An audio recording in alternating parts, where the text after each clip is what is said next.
How to download CapCut on PC. Let's get started. Launch your Microsoft Store app.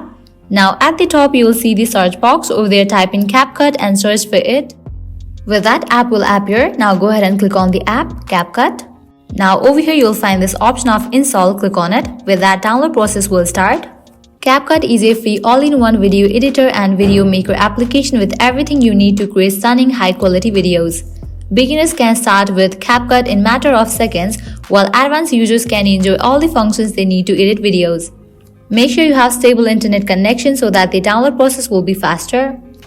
You will need to wait for some time, and after completion of its download, you can launch this app and use it. Now you can sign into your account and use this app, or without signing in also you can use this app. So that's all for this video. This is how you can easily download CapCut on PC. At the end, if you guys find this video helpful, don't forget to like, share and subscribe to our channel. Thank you.